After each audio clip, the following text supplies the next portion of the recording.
ஏசாமி எனக்குள்ள வாழ்றார். இதை ஒத்துக்கிறீங்களா? அட ஆமேன் வந்திருக்கணுமே சத்தமா. ஆமேன். ஏசாமி உங்களுக்குள்ள எனக்குள்ளயும் வாழ்றார் அப்படின்னா ஒரு விஷயத்தை ஞாபகம் வச்சுக்கோங்க. இதை நான் அடிக்கடி எப்பயும் சொல்லக்கூடிய விஷயம். நான் எப்பெல்லாம் வண்டி ஓட்டுறனோ அப்பெல்லாம் இந்த வண்டி யார் ஓட்டுறா? யார் ஓட்டுறா? ஏசாமி ஓட்டுறார். நான் எப்பெல்லாம் என் வார்த்தையை திறந்து வாய் திறந்து பேசணும்னோ இந்த வார்த்தை எங்க இருந்து வருது? யார் பேசுறா? எப்பெல்லாம் நான் ஒரு பைபிள் படிக்கணும் அது யார் படிக்க வைக்கிறா? இப்ப நான் செய்யற ஒவ்வொரு செயலும் உள்ளுக்குள்ள ஒருத்தர் கண்ட்ரோல் பண்ணிட்டு இருக்கிறாரு. அவர் பேரு இயேசு. ஆமேன். இப்போ உங்களோட செயல்கள்லாம் ஏசாமி கண்ட்ரோல் பண்றாரா? இன்னைக்கு என் செயலை ஏசாமி கண்ட்ரோல் பண்ற மாதிரி தெரியுதா? என் வாயில இருந்து கெட்ட வார்த்தை வருது அப்படின்னா ஏசாமி இது பேசுவாரா என்ன? ஆனா பைபிள்ல சொல்லி கெட்ட வார்த்தை ஒன்றும் வாயில இருந்து நான் பெருமைப்படுறேன். நல்ல பைபிள் எடுக்கிறேன், கீபோர்ட் வாசிக்கிறேன், நல்ல பாட்டு பாடுறேன். இது யார் பண்றா? யாருங்க பண்றா?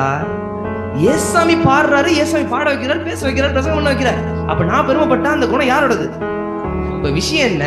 நான் எதை செஞ்சாலும் புசித்தாலும் குடித்தாலும் தேவனுடைய மகிமைக்கென்று அப்படின்னா செய்ய வேண்டியது யாரா இருக்கணும்? ஏசாமியாவே இருக்கணும்.